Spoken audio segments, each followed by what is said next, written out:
we'll discuss the sudden exits of 3 key government officials with 2 sharp political analysts.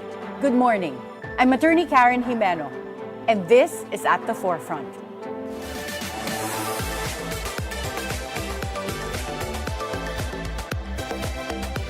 Within a month's time, 3 high-profile government officials tendered their irrevocable resignations or were simply removed from their posts.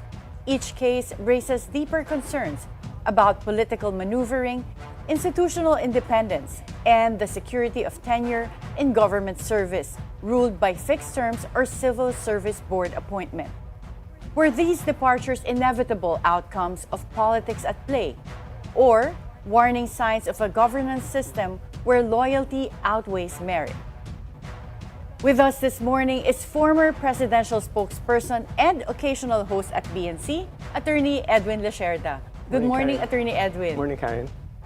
Joining him is former chairman and representative of the Manila Economic and Cultural Office in Taiwan, Lito Banayo. Good morning, Ambassador Lito. Good morning, Attorney Karen, and it's a pleasure also to be with my colleague in the Pinoy campaign of 2010, Attorney Edwin Lacierda. So you have a history together. Yeah. I'm excited to do this conversation with both of you. So let's start with this weekend. News broke out of NBI Director Jimmy Santiago's abrupt resignation. During his brief tenure of just over a year, Chief Santiago oversaw high-profile operations including Pogo personalities like Alice Guo, Cassandra Leong, and the deportation of former Negros Congressman Arnulfo Teves from Timor-Leste. So, what do you see here as the key event that triggered this resignation? How would you assess his short stint as NBI Director? Well, my information is he got fed up with the intrigues within the NBI. On one of those Pogo raids, he had reason to suspect some of what they call the special task force or special forces in NBI. The one he formed, NBI Special Task Force. Yeah, he abolished that because of some suspicion that something untoward or was done in that raid. And that started the grumblings within the NBI. The problem also in many bureaucracies, not only the NBI, is in the NBI especially, the rank and file and the higher officials, career people, are always worried when you put in somebody who came from the outside. No? So that happened in our time, kay Pinoy, that happened also to Magtanggol Gatdula. No? Parang may resentment sila kasi tagalabas. Gatdula was also from outside. Especially when you're coming sa from the NBI. PNP, the police. No? The same thing looks like that happened to Jimmy Santiago. And so, got fed up with all, at his age, might as well just retire from government. Where did Jimmy Santiago come from before He was a NBI? police officer before. He's a sharpshooter. He started, I think he was one of the trusted people of Fred Lim, the former NBI Director then, and Western Police Director under Cory, no? And then later he became NBI Director and eventually became Senator and Mayor, di ba? He started there with Fred Lim. So parang these things happen in the bureaucracy when you come in and there are a lot of people middle-level executives who think they deserve to be in your post more than you do, no? So I guess the guy was fed up, but he was by all measures, he did very well in that very short stint. Well, Attorney Edwin, since Ambassador Lito mentioned that raid, there was this fiasco with the Bulacan raid. How would you assess what happened there? Was there an intentional violation of rules in terms of how they conducted the raid? Well, if I recall that the Bulacan raid, it was a huge procedural lapse because I think the address was mistaken. Yes, the warrant stated Santa Rita, Santa Rita. Pampanga. That's and then the raid was in Malolos, Bulacan. That's a very basic Diba? It's a checklist that you go through, so you make sure that the place that the place in the warrant is the same place that you're going to raid. It turns out it was a wrong one, so it was a very huge procedural error on the part. But and I'm sure that Judge Santiago doesn't go down to the level at that level, no? But he took command responsibility because he was blamed. I mean, the NBI was blamed for that, and it's a really huge. You know, you're the police. You're asking for a warrant, and then it turns out that you have a wrong address. So, basic yan eh. So that's why there's a lot of commotion on that, and I think it was really bad on the image of Judge Santiago, because he was really good. I remember, when I was still practicing, I appeared before him. He was a no-nonsense judge. Eh. So that's why he came off very, very impressive with the pogo raids and all that. Suddenly decided to resign and then made so many subtle accusations against certain interests. The thing is lang, my thinking, because it's an attached agency of DOJ, normally when you're going through, you want to clean the ranks, you need the support of the higher-ups. Because like, I remember when we were in government, issues of NBI rarely reach the palace. It's reported to us by the DOJ secretary, and so far we've not received any. And so when it happens that way, so you begin to wonder, and if Judge Santiago is a no-nonsense director, if he was cleaning out the ranks, then was there support from the higher-ups? So are you saying the support should have come from Secretary Boying Remulla I mean, as I think the there should DOJ always secretary? be, you wouldn't be resigning if the odds against you are strong. And then you realize maybe perhaps I need support from upstairs, and if the upstairs are not supporting me, that may be a sign also that the odds are against me. Yeah. I cannot fix this whole problem. Well, the Bulacan raid was something that happened, I think, in July, and Right. then this resignation came in August. So parang, for me, as an outsider, it seems like it's one of the triggers. But reports of that raid also mentioned that some of the Chinese nationals that were raided also complained that the cameras were turned off, CCTV cameras were disabled, and there were items that were taken like jewelry, devices. So kung totoo may ganung nangyari, do you think this is related to cleaning up the ranks? And hindi ba parang na-defeat yung purpose of having someone that you mentioned is a no-nonsense person that could clean up the ranks, tapos siya pa yung biglang aalis? Eh baka nga sabi nga ni Lito na, teka muna, medyo may kalokohan na sa loob. But my info there is the warrant was for Pampanga. But Pampanga was able to get in touch with the arresting officers of the NBI. They had an arrangement. They pointed to Bulacan. But they didn't change the warrant of arrest. They went to Bulacan So parang, using the same ano. do you think that was kasi. in good faith naman na nakakuha silang tip and pupunta sila dapat kung Hindi. saan yun? Mukhang yung Pampanga, kinausap sila in police terms, inayos sila. So they went to Bulacan instead. They pointed to Bulacan, doon na lang kayo magpunta. That's the scuttlebutt. No? I'm just saying that, no? But that's hearsay on my part. Yeah. Well, what about the arrest of minors? Do you think this was also something that that the NBI Director Jimmy Santiago found unacceptable that led to his resignation?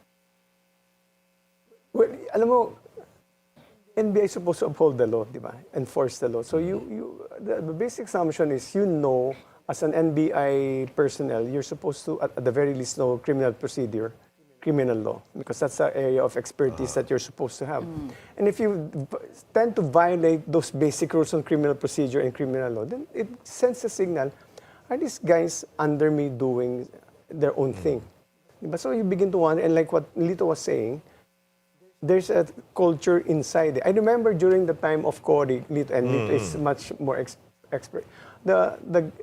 This is the kwento rin naman during that time was, when President Cory appointed Fred Lim, dinala niya yung kultura ng police sa NBI, which radically somehow changed the culture down within. For the better?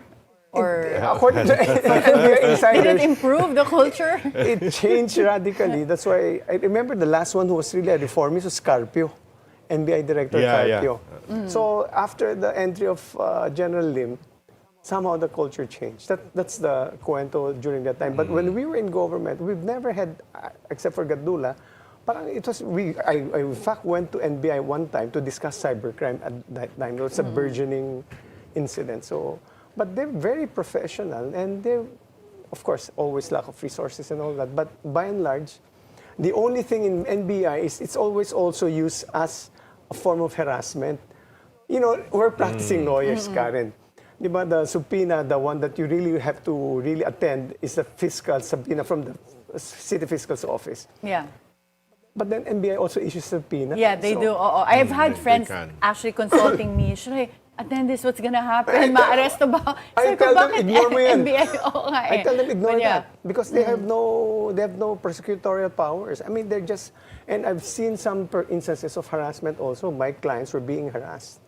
So that's why I said ignore that because it won't go anyway. Idadala rin lang naman yan sa city fiscal's office. Yeah. So that's where that the culture needs to be improved. No?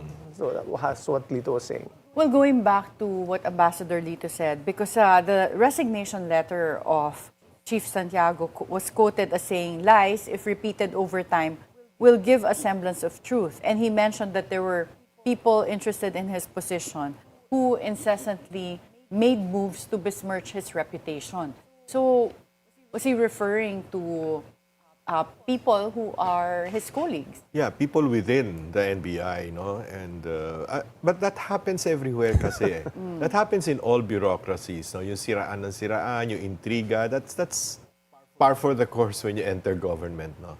And I guess in the case, I agree with Edwin's experience with Judge Santiago that he's a very fair person. He sticks to the law, no? So even in the operations of the NBI, he tries to make sure that you are working within the bounds of the law. But yun nga, siguro nga yung kultura naging nagbago with all due respect to the PNP, no? Baka nga medyo nagbago, no? From what it used to be, talaga elite no? Investigating arm of government Parang from yung way equivalent back. na FBI. FBI natin. FBI Oo. sa kanila, sa US. So. Yeah. Ganun nga ang nangyari. And siguro, Director Santiago felt he's had enough. No? Sometimes you simply get exasperated and what the hell. No? Ganun. Well, Attorney Edwin, you mentioned earlier na dati, nung term ninyo under Pinoy's administration, President Benigno Aquino III, hindi nakakarating na sa level ng presidente pagka mga concerns within NBI because they should be handled by Or the lower DOJ. agencies, yes. So, but in this case, since I assume that he was also the choice of the president nung linagay siya dyan, do you think that President Bongbong Marcos should have stepped in if the reason was because of intrigues or, people trying to undermine him within the NBI? Normally, ganon. No? You go to Malacanang if you have a direct line to Malacanang. Either directly to the president or to the executive secretary or some people within the office of the president that you are close to. So you can appeal, ganito, ganon, no? But I don't know in the case of Judge Santiago whether he had such connections within Malacanang or whether Malacanang these days is in such disarray that you wouldn't know how to approach or what to do, no? So what's your guess? Which of the two? I don't know because I don't really know Judge Santiago or whether he's close to anybody in the palace, no? So these things happen. It's normal in the bureaucracy. You have to learn how to navigate through the maze, no? It's a maze. In our time, let's say, si Pinoy would have some issue, he would call up the SOJ, the Secretary of Justice, Laila, tingnan mo ano nangyayari dyan. So, and then Laila would talk to the NBI, for instance, and get a briefing, and she reports back to the president if you don't have a direct line to the president. And normally, and the reason why, some of the reasons why there's a silence on the part of President Marcos right now, maybe hindi lumalabas sa mga ambush briefings, ambush interviews, because that's the only time where you get chance to ask the president. So I don't know if there was a question to be asked to the president, he would have given a response. But I don't know. There's no existing ambush interview or press conference regarding the status of Judge Santiago. So we don't know the mind of the president. But even then, Secretary Remulla was also, I think, still silent on the whole thing. So we haven't heard from his supervisor. Yeah, which is why we're having this conversation, Right, because people are really not clear on what happened. And what are your thoughts on DOJ Undersecretary Jesse Andres, who's from the law enforcement cluster, was now tapped to serve as acting director of the NBI? Do you think he'll be able to perform a better job as someone coming from the DOJ? Well, it looks like he's going to be an OIC until they find somebody to replace Jimmy Santiago on a relatively permanent basis. No, he was also OIC when ERC Chairman ba yun? Commissioner Mona Di Malanta was and I heard suspended he was also being considered for the as ERC. For the ERC chairperson. Yeah, so it all depends. He's a lawyer. He's used to be with Vice President Noli de Castro. No, that's how I understand it. So I don't know. We really don't know how it will play out. Yeah. Well, at least he has extensive government experience, number one. Number two, he's a lawyer, which more or less aligns with the role of NBA, not unlike someone from a lawyer being assigned to DOH. So that's a huge difference, this one. And we've known Jesse Andres as someone who's a good corporate lawyer before. So we'll see how he fares. No? But it's something that there's not any hue of problem with him, unlike what happened to Vergere. Vergere, yes, who's going to be our next topic. But si DOJ spokesperson Mico Clavano mentioned that names have been submitted for a permanent post in the NBI, and they're being considered by Malacanang. Who do you think, if there's anyone in your mind that fits this post of NBI Director? Anyone in your radar so far? Maybe Lito knows. I meron ka na bang I don't know narinig? because the resignation of Judge Santiago came as a shock. Right, no? right, As a exactly. Yeah. I thought he was doing immediate very well. surprise. No? Yeah. I mean, so suddenly he just announced his resignation without any... Yeah, irrevocable kaagad, walang ano eh, no? Yeah. But in your experience, both of you come from government. And pagka ba nag-irrevocable resignation, in your experience, kadalasan ba nababaliktad pa? Normally not, no? Si Pinoy, I remember somebody submitted an irrevocable resignation. Pag irrevocable, he would say, sige na. Kasi sa kanya, insulto sa kanya if sinabi mo na irrevocable, tapos, and then you're going to ask him to stay. Normally, for those, we'd know, for instance, some instances, they'll offer resignation, they don't put irrevocable. So, para may nagpapaawat pa. magpapaawat pa. Yeah. Okay. Well, since Ambassador Lito already mentioned yung kay DOH Undersecretary Vergere, the controversial removal of DOH Undersecretary Rosario Vergere, when At the Forefront returns after a short break.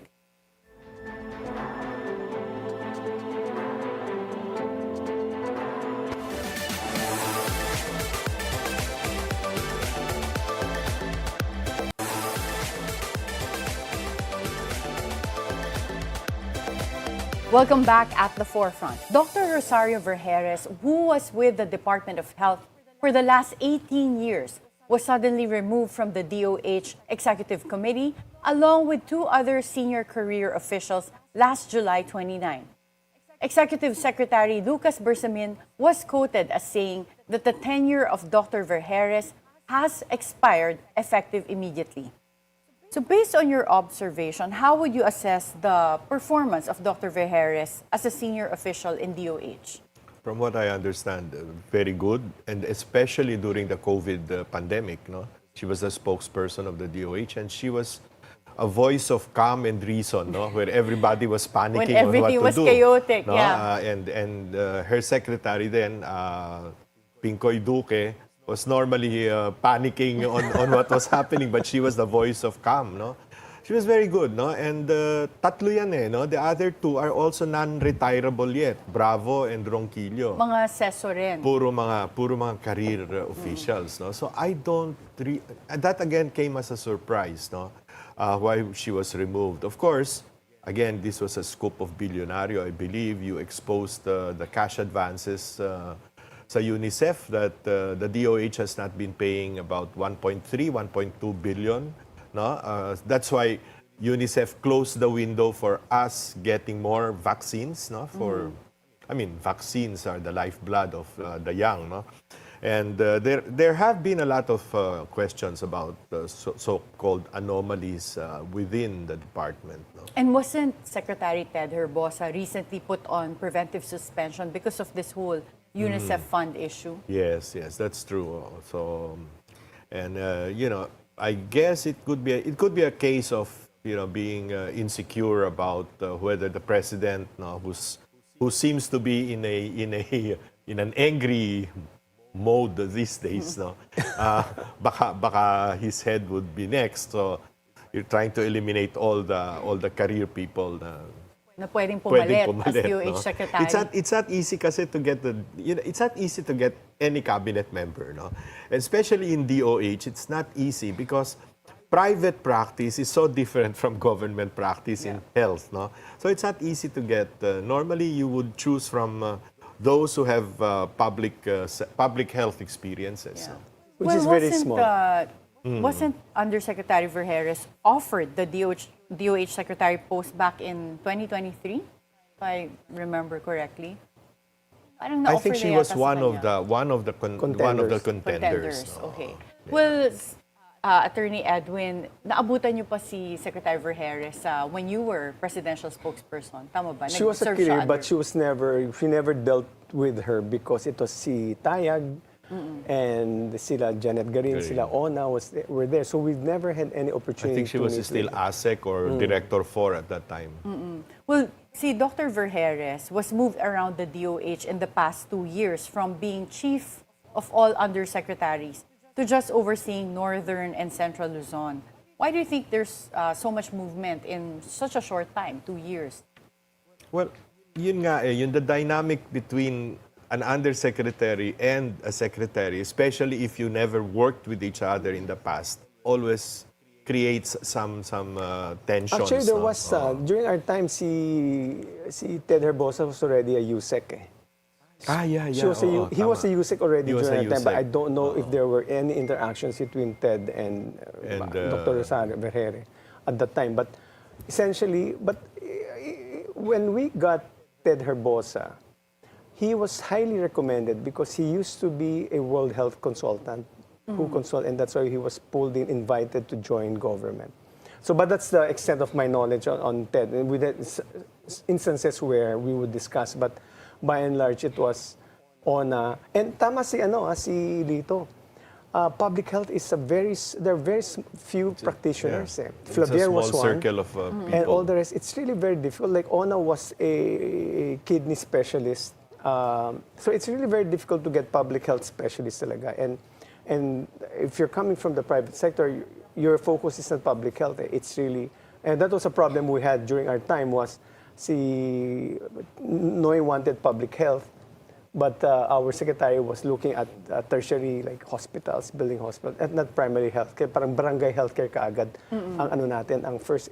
Let's develop that. So magkaiba sila ng priorities at that priorities. time. But with Secretary Ted Herbosa, we've not. But like Dr. Vergeres. But look, it's something like this. If you're a government official, you're a USEC. It's a political position. You're both. He says so too, but also that position is also political.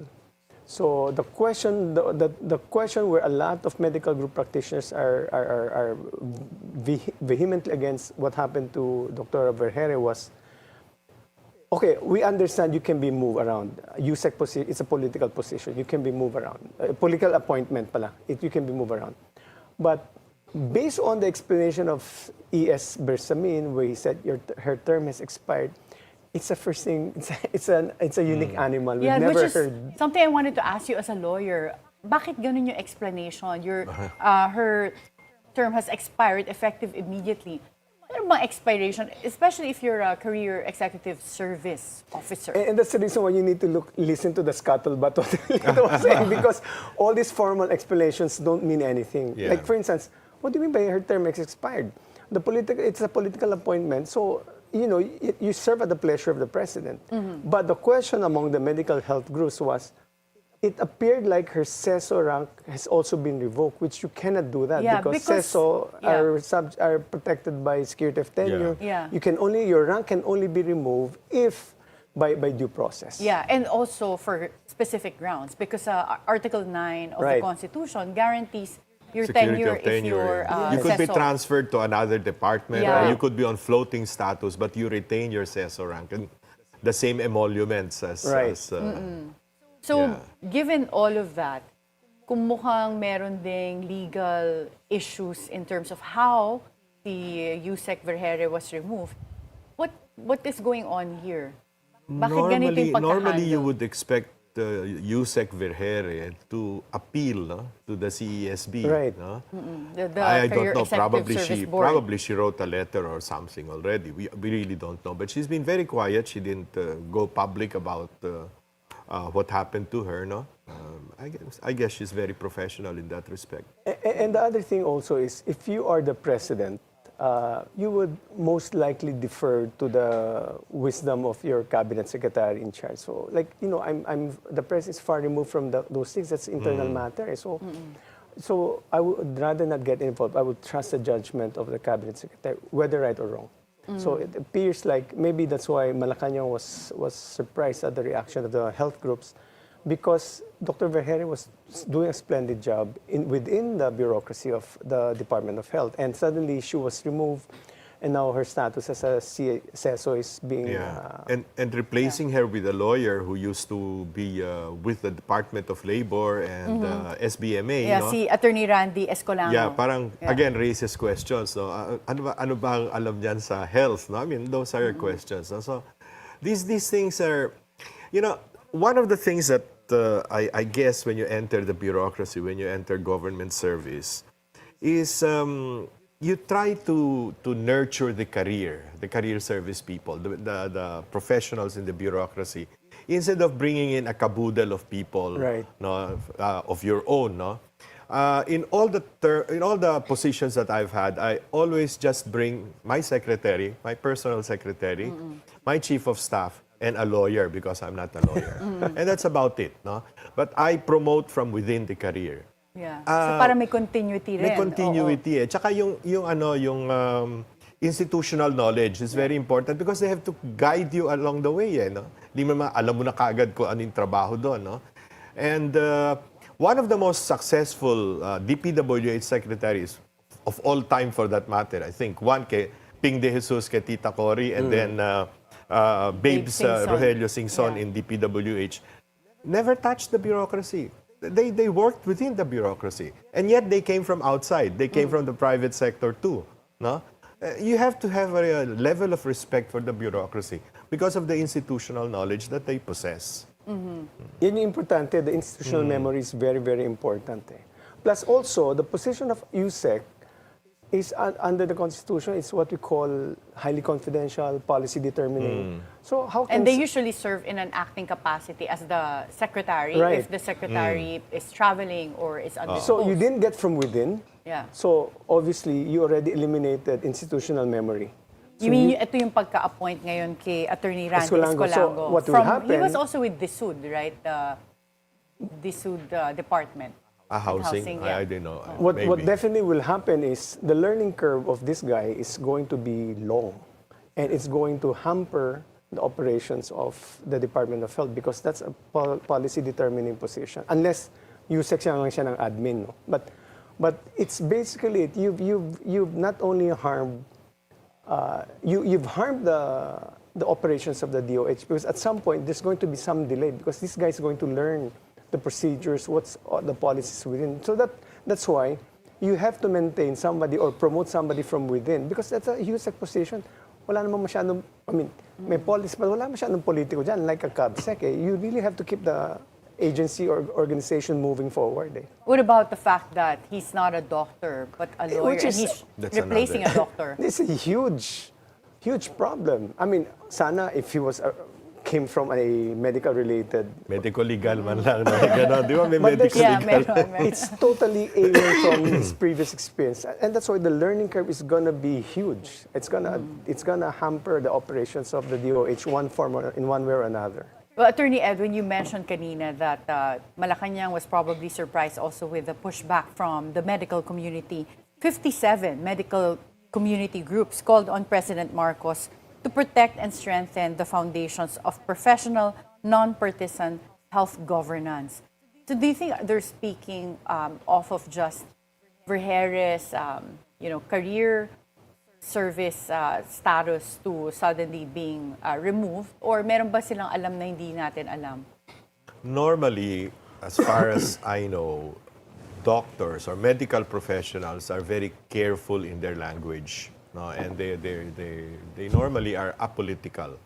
But when they issue such vehement protests about Rosario Vergere, there must be something else happening within the department that they are aware of, no?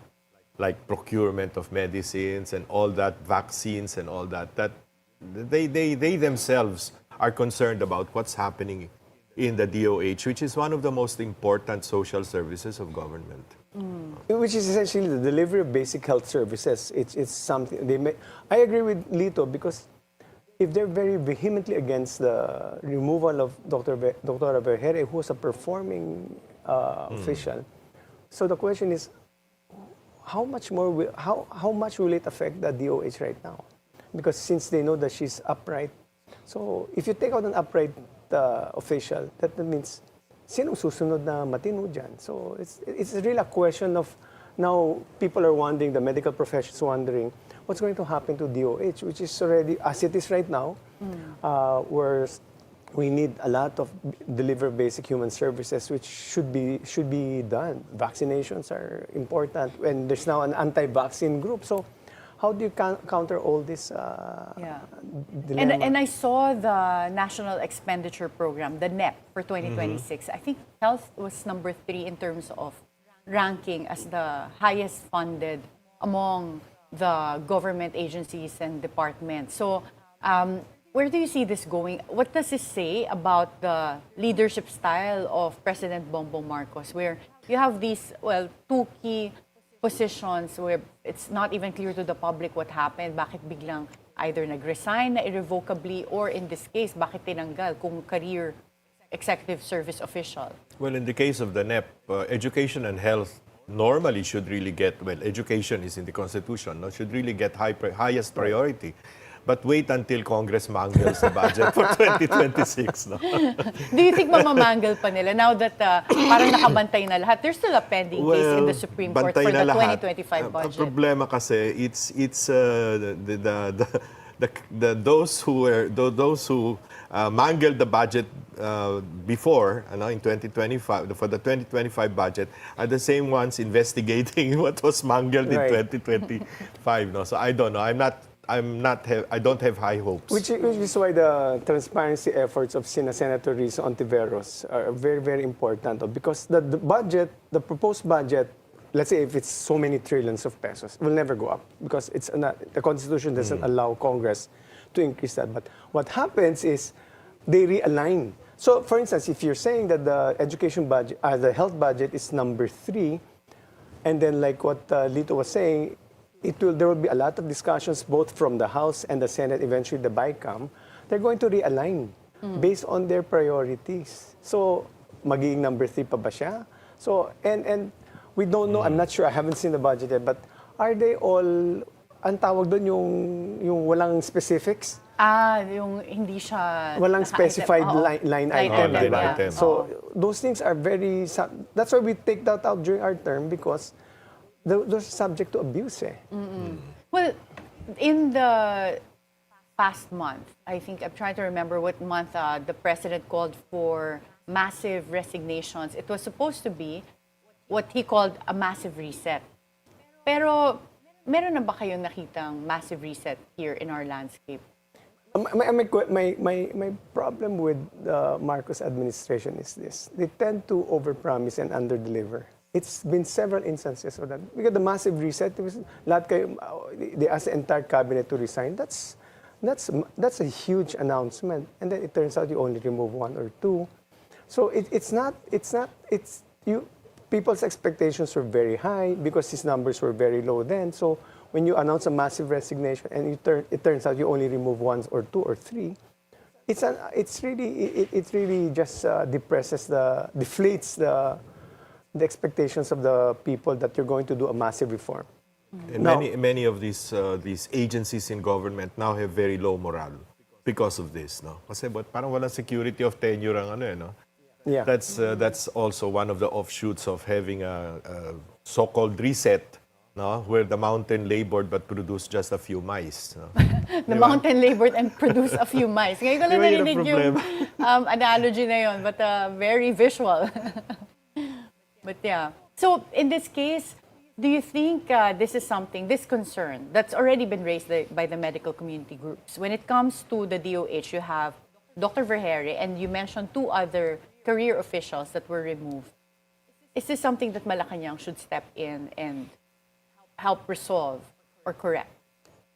Well, the thing about being in Malacanang, there's only one metric that you want to see: public expectations. Insofar as, at least in the comms, our metrics then was, and even up till now, is that you have to maintain a high approval rating for the president. So if these are one of the factors that will bring down the numbers of the president, then they should be concerned. There's a potential effect also on them because it's a medical profession that's going to be affected. So, but we don't know yet. But normally, what will happen there, and in my experience in the palace, is the president will discuss this with the health secretary. Ano ba nangyayari dyan? So ito yung mga and Ted Herbosa knows what's going on publicly. So he has to make sure that they come up with very qualified replacements. So in the case of, that's why Escolango was received very, very negatively because of his lack of background in the medical field. So you're replacing someone who's not qualified to do that. No. So that's a huge problem, and I think the palace should really intervene and make sure that subsequent replacements should be qualified, should be publicly accepted, at least by the medical profession, and they'll say at least we're steering the organization properly. Edwin is right. In fact, we had a common experience during the Pinoy administration. Early on, when I was appointed NFA head, I inherited 178 billion pesos in debt, no? That was we called it the legacy debt, utang pinamana sa amin, no? And so I had the problem NHN kasi one of the most graph-free. So I had the problem of adjusting our finances, no? And then because of that, DBM, Butchabad, gave us a zero budget for subsidy, no subsidy at all, no? So I had a problem. So what I did was I wanted to increase the retail price of rice from 25 pesos to 27 pesos. At least yung 2 pesos makakamitigate ng konti. But before I did that, I had a survey made. And then I showed Edwin the survey and I said, don't worry. And he said, nagpa-survey naman pala. So people were not too concerned about increasing it a bit, provided there is affordability and it is good quality naman. Huwag naman yung napakapangit nung bigas, no? So that's what Edwin probably was saying, because you have to protect the president. Rice, like health, like education, these are very, very important basic necessities in public service. It's a political commodity. It's a political commodity. Well, health, of course. But in this case, since we were discussing earlier, Attorney Edwin, there are violations of the Constitution if you remove someone who's a career executive service official without the proper grounds and due process. So, in this case, do you think that this is the last of Dr. Vergeire that we'll see, or she might exercise her legal remedies? I don't know. Like what we don't know what Dr. Vergeire has done. Obviously, she has to. If she feels aggrieved, then she should exert use the bureaucratic mechanisms to appeal, not to the CSC. And her sister is Associate Justice of the Supreme Court. I didn't know that. Yes, Justice Singh. Justice Singh. Okay. So, but we don't know yet. But it's really up to Dr. Vergeire to use a process. To avail of her legal remedies. Legal remedies. Absent that, she may decide to just retire and not make a howl of the whole thing. Well, when it comes to benefits that were already, that these officials are entitled to if you're a career service official, would this be affected if a person voluntarily resigns or if they get removed, in this case, similar to what happened with Yusek Vergeire? But before you answer that question, we'll have to take a short break. At the Forefront, we'll be right back.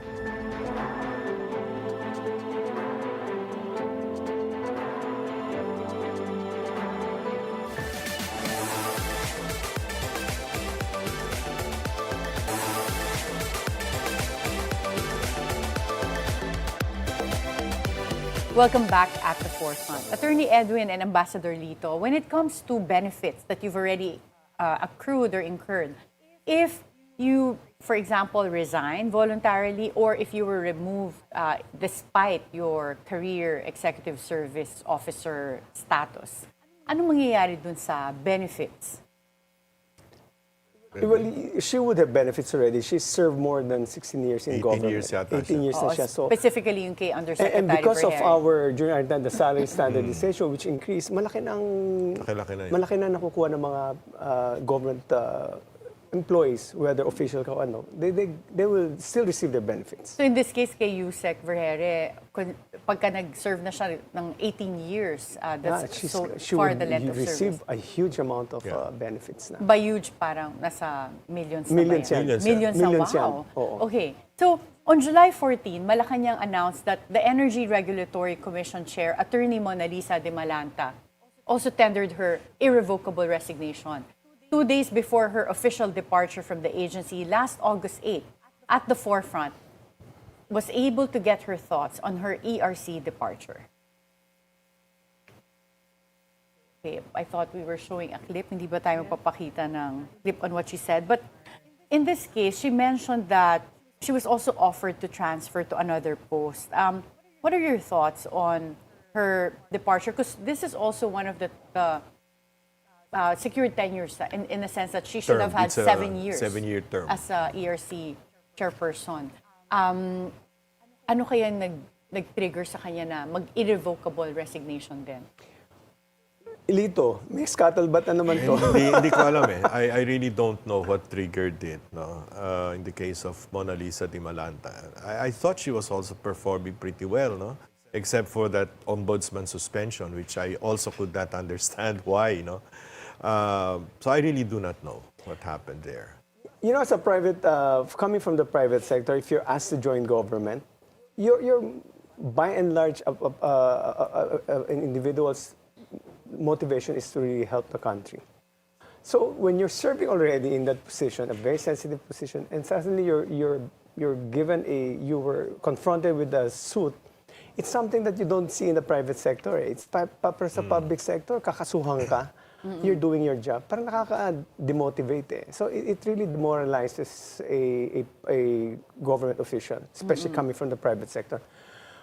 He's, like what Lito was saying, she's performed a very good job as ERC commissioner. So that's why, again, there was we were surprised why she was suddenly confronted with a suspension by the ombudsman. Well, now I recall when I interviewed her, she said that when she was also asked to tender her courtesy resignation, despite the fact that her position is a guaranteed fixed term, noong una nag-isip daw siya kung applicable sa kanila, but then she kept getting follow-up, and she said that was a signal to her that they don't have the support from the top.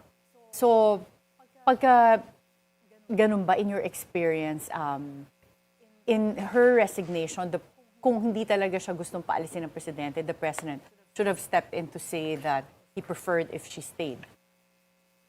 I guess so. O yung pagtanggap Yeah. is a signal na I talagang had a umalis ka personal na. experience there. I was Philippine Tourism Authority General Manager during the time of President Erap, concurrent with Political Affairs Secretary. And I resigned almost 2 days after Mar Rojas resigned as Secretary of Trade. No? I couldn't, we had so much problems in Malacanang handling and we had so many debates, internal debates about the handling of the impeachment problem of President Estrada. And so I resigned, and so it's still within my term of office. and it was an irrevocable resignation.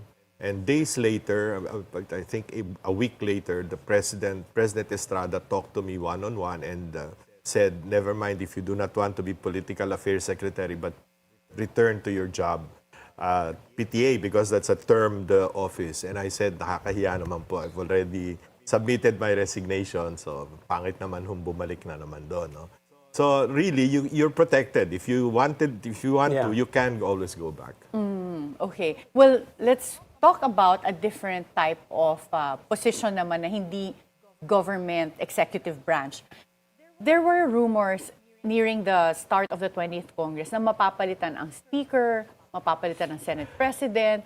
So, of course, wala rin nagbago din. But in your experience, would the President have a hand or some influence when it comes to changing the Speaker or changing the Senate President? Or is this really something that follows that what's written in the Constitution, that they're separate and co-equal? The speakership, as far as I know, is the President's call, ever since and till the present. No? I have talked to several congressmen, and they said that up to the Sunday before Monday, they were waiting for signals from Malacanang. This was before the SONA. Before the SONA, if there would be a change in leadership, but there were no signals. No. So, and they had already signed, their fealty to Speaker Martin Romualdez. But the Senate President is otra cosa. That's not necessarily within, I mean, he could influence, the President could influence, but normally it's more of a hands-off position. No? He can talk to a few guys there, but at the end of the day, it's the will of 13 or more, no? That prevails. No? That happened in the case of Coco Pimentel and Alan Cayetano in the Duterte administration. No? Alan wanted to be SP, and so Coco Pimentel dealt with the other parties, the opposition party at that time, and was able to cobble the numbers, but that would have been tenuous if the President intervened. But President Duterte did not intervene, and so Coco Pimentel became SP. I have a different experience naman. But definitely, sa House, no, it's the President who really makes a decision. So that's very, very clear. In the Senate, we had one different situation. In 2010, when and Pinoy became President, so we're waiting for the SONA, di ba? So by the time, before you do the SONA, the Speaker should have been elected. The Senate President should have been elected also. There was no problem on the House side. Speaker Belmonte was obviously the Speaker of choice. In the House. In the Senate, there was a problem. Remember, in 2010, so the Liberal Party won. So the candidate that was the fellow who wanted to become Senate President was Kiko Pangilinan. Unfortunately, he could not muster the majority. So somebody, I won't mention the name, but somebody mentioned to Pinoy, sir, malapit na ang SONA natin. We need to have a Senate President. So you need to really, we cannot have our own. I mean, Kiko does not have the votes there. So he suggested as JPE.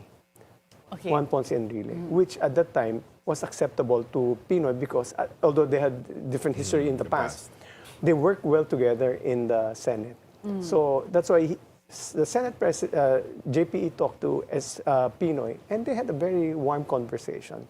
That's why, although it might be what we say there, the Senate is a 24 independent republics, you still have, the President should still have some say on that because you cannot move your legislative agenda without the support from the Senate President and the House. So that's the reason why in that particular situation, we decided to, the President decided to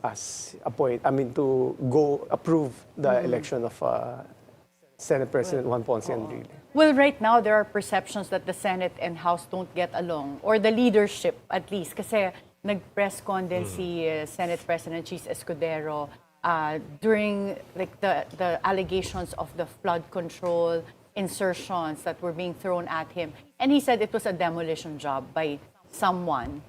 And parang merong nag-allude to Congress. And I've also asked Senator J.V. Ejercito, and he said that sabi niya, hindi nga okay ang Senate and Congress right now. In this case, You mentioned, Attorney Edwin, na importante ang Senate and Congress to push for your legislative agenda if you're the President. Kung nakikita mong hindi okay ang Senate and Congress, do you think that this is something that the President should step in to either resolve or kailangan bang may magka-change ng leadership para hindi magka-problema yung pag-andar ng legislative agenda niya? Especially since he has only less than 3 years left. Sa akin naman, iba naman yung away ni Cheese at saka ni Martin on that level, because the present agenda can be resolved naman even if they're both coordinated, because it's a totally different situation. Yung away is really internally between Senate and So I think that's still possible to do that. But obviously, we'll see first kung talagang they can work well together. So, but there's always a BICAM to resolve everything. Well, the BICAM especially is going to be crucial for the 2026 budget. I think in the House, you'd have to always to look at how Sandro Marcos comports himself, no? Because in the same way that the impeachment suddenly got 216 signatures in 8 hours, it was because Sandro Marcos was the first one to sign. No? So look at Sandro Marcos and also look at Toby Chanco, because he's been seems to be trying to derail the apple cart of Speaker Martin Romualdez. No? So those are the guys that you have to keep watching. No? And in terms of the changes that we've seen so far sa executive branch, what are your final thoughts with respect to this? Are we going to see more of this? What are our expectations given the leadership style of President Bongbong Marcos? Dito. Actually, these are the last 2 minutes in the case of the President. No? And if you're talking infrastructure, there have been no major infrastructure projects. What has been inaugurated were previously, yung iba kay Pinoy pa, kay GMA pa nga yung iba, and then Duterte's build. No? So that is pretty difficult because of scarcity of resources. Our debt is very, very much of a nightmare. No? So what can he do? I think try to tama yung sana ipagpatuloy yung fight against corruption, yung good governance. At least at the very end, the perception which is internationally known of the father as very corrupt can at least be mitigated at the very least, or even erased. But Okay. That's a big last, because question we're mark. out of time, given the investigation to sa flood control project anomalies, do you think heads will roll? Should Roll. Should. Not just a few heads, but many heads, both from government, the legislature, and the private contractors. Hindi kasi measurable ang flood control. That's why people... Dredging. How can you measure that? That's why one Senator Drilon mentioned that instead of dredging, just buy a dredging machine. Yun lang ang project dapat. Sila na Sa mag-dredge. local Wala government na lang. That's why. LGUs. Tama. Thank you so much, Attorney Edwin Lacierda, and thank you, Ambassador Lito Banayo. As always, kulang yung time. Bitin pag kayo yung mga Always a guests. pleasure to be here in this program, Karen. Thank you so much. Thank you, Karen. The abrupt exits of high-ranking officials exposed the fragility of institutional safeguards meant to shield the bureaucracy from politics. These incidents reveal how security of tenure and fixed terms can quickly erode when power and loyalty take precedence over competence and independence. Moving forward, the challenge lies in restoring public trust and ensuring that governance is anchored on merit rather than political maneuvering. Join us again tomorrow for insights on issues and personalities who matter. This is Attorney Karen Jimeno. Thank you for spending your hour with us.